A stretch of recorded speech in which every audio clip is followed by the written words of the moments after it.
Chapter 13. Practice and Review.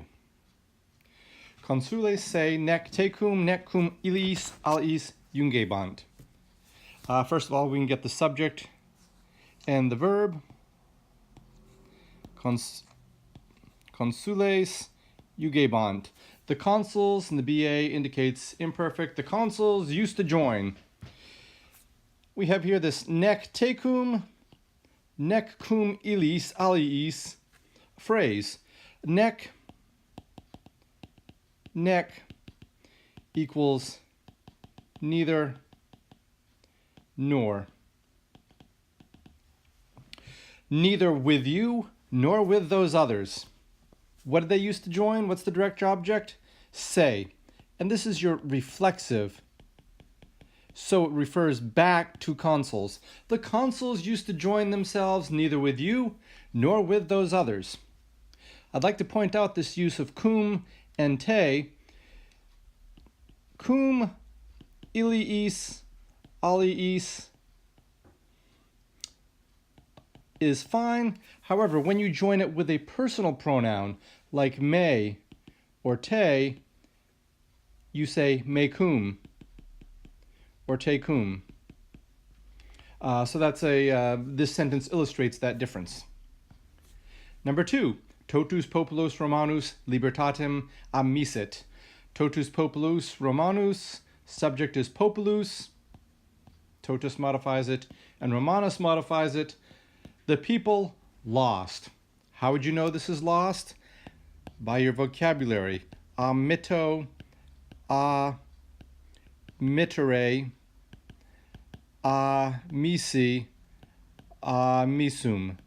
So therefore you know this is the third principal part here, which is perfect.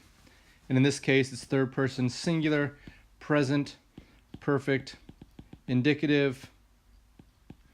The whole Roman people lost freedom.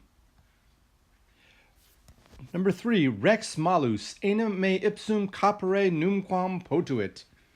The king was able. And what do we look for after a verb of being able? We look for the complementary infinitive, capere. The king, which is found right here, the infinitive. The king was able. The bad king was never able, in this case, to take me, myself.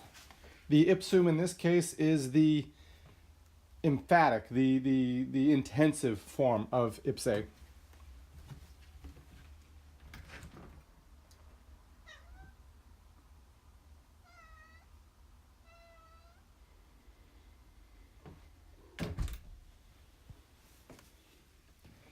Number 4, ad patrem matremque eorum per illum locum tum fugistis. Begins with a prepositional phrase, mildly unusual, nothing wrong with it. Ad patrem matremque, to mom and dad, or dad and mom. In this case, their mom and dad. The eorum should be included there. Ad patrem matremque eorum, per illum locum, tum fugistis. We really only have one verb that is the sentence, fugistis. You have fled. And you have fled ad patrem matremque eorum, to their mother and father. Not to your own mother and father, that would be say, that would be reflexive. But to their mother and father, whoever that is, through that place. Number 5. Di animos creant et eos in corpora hominum e caelo mittunt. 2 sentences with et in the middle. Di animos creant, gods created, create animos, souls, spirits, et eos, them, in corpora hominum, into the bodies of men, from the sky, e caelo, they send. You have a series of prepositional phrases, in corpora hominum, e caelo, and again, in plus the ablative equals in, but in plus the accusative, which is what you have here, equals into. Number 6, ipsi per se eum in Asia nuper vicerunt. They themselves, conquered. How do we know that's conquered? What is your vocabulary?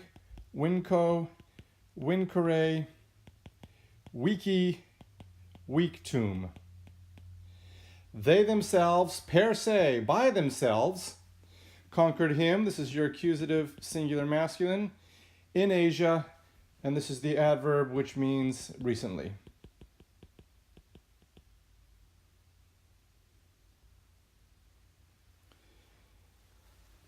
Number 7, in hac via cicero medicum eius vidit non suum.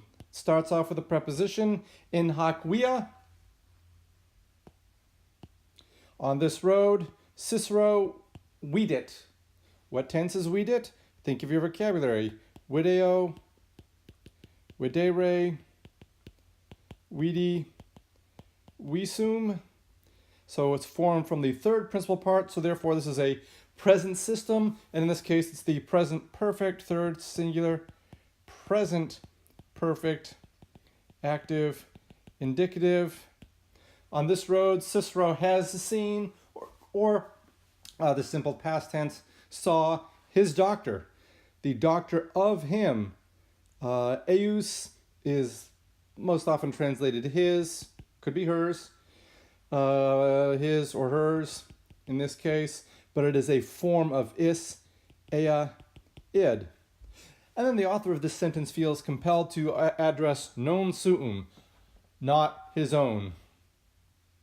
So this sentence shows the contrast between suum and eius. One is reflexive, the other is just simply the third person pronoun. Nemo filiam acerbam consulis ipsius diu diligere potuit. Nemo potuit. The verb from which this comes, possum, posse, potui. Nobody was able. What do we expect after the verb of being or being? The complementary infinitive, deligere. No one was able to esteem. Esteem what? The daughter. Accusative singular feminine. Acerbam modifies daughter. No one was able to esteem the bitter daughter of the consul himself. Not just any consul. Again, this ipsius, the intensive form. For a long time, diu. This is just your adverb for a long time. Number 9. He, ciceronem ipsum secum junxerunt, nam eum semper delixerant. Again, two sentences. There's one verb here, juxerant, and here's the other one, delexerant. The comma gives you the clue. This is the word that means for. Your subject, these guys. These guys, they junxerunted and delixeranted. They joined Cicero himself, accusative, singular, masculine, ipsum modifies it, here intensive, with themselves. Again, this is reflexive, so what does it refer back to? It refers back to the subject. These guys, they joined Cicero himself with themselves, nam, for they had always, third person, plural, pluperfect, active, indicative, for they had always esteemed, loved, valued him. Number 10, femina, amica, vobis, ante illum horum literas suas miserat. Get your subject femina, the verb miserat. Notice, as often is the case, subject first, verb last. What are we going to do with miserat? Mito, mitere, misi, misum. I hope that by now you're getting used to the idea that, oh, I'm not going to be able to look up the verb in the dictionary because this is formed from the third principal part, and as the third principal part, it is the perfect system, and in this case, third person singular, pluperfect, active indicative, and we translate that with had. So the woman had sent. There's your subject, there's your verb. What kind of woman? The friendly woman. She sent to you. This is dative plural. To you before that hour. Before that hour. Ante illam horum, a prepositional phrase. What did she send? Letteros. Accusative, plural, a letter. Feminine, but not just any letter. Suos, her own letter. I should point out, literos. I said it was plural. It is obviously plural, and yet I translated it as singular because a letter, a single letter that you write, is made up of many letters. So for the Romans, literos was a letter. Number 11. Ille bonam senectutum habuit nam peranos bene viserat. Two sentences here. The first sentence has the verb habuit. The second sentence has the verb viserat. Hopefully you will recognize one is the present perfect. And this one is the pluperfect. The subject is ille, that man. What did he do? He possessed, he held a good old age. Nam, for he had lived. Per annos, for years. Well. So notice the contrast between habuit, which comes from habeo, habere, habui, habitum, versus vivo, vivere, which means to live, vixi, victum. Both of these off the third principal part. One of them is the present perfect, the other is the pluperfect. That man lived an old life because that man possessed a good old age, because what happened before he hit old age? He had lived well. Number 12. Mater filium bene intellexit et iram senserat, et adolescens ei pro patentia gratias egit.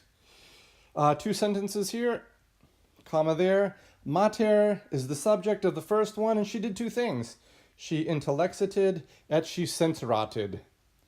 So let's tackle this part of the sentence before we move on. The mother intellexited. Filium is the direct object of intellexit. And iram is the direct object of senserat. So the mother understood well. This is the adverb, modifies intellect or describes intellexit. The mother understood her son well, and she had sensed. Again, this is using the perfect system, the differences in the tenses. She had sensed his anger. And what happened after that? The adolescens, the young man, he egit gratias. This is the phrase that means, we would say he gave thanks. The Roman version, the Latin idiom, is he did thanks. But so we translate it. He gave thanks to her, ei. This is the indirect object. It is the dative singular, and because he's referring to his mother, we know it's feminine. Pro patentia, for the patience.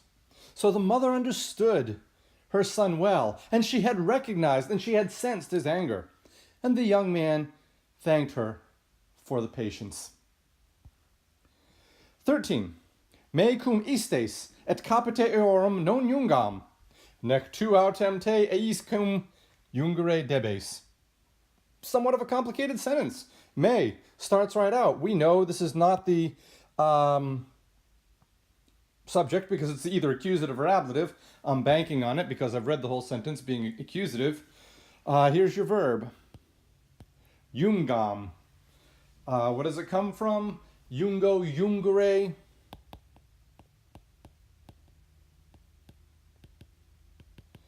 Junxi. Junctum.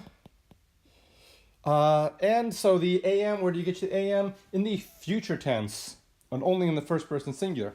I will join myself cum istis, with them, et capite. I guess I should do that. With them and the head of them. So cum governs istis and capite. I will join myself with them and their head or their leader. No, not. I will not do that. Nec, and not you. And you ought not, debes, to join yourself. This is your complementary infinitive. Yourself, the reflexive with jungere. You ought not to join yourself with them.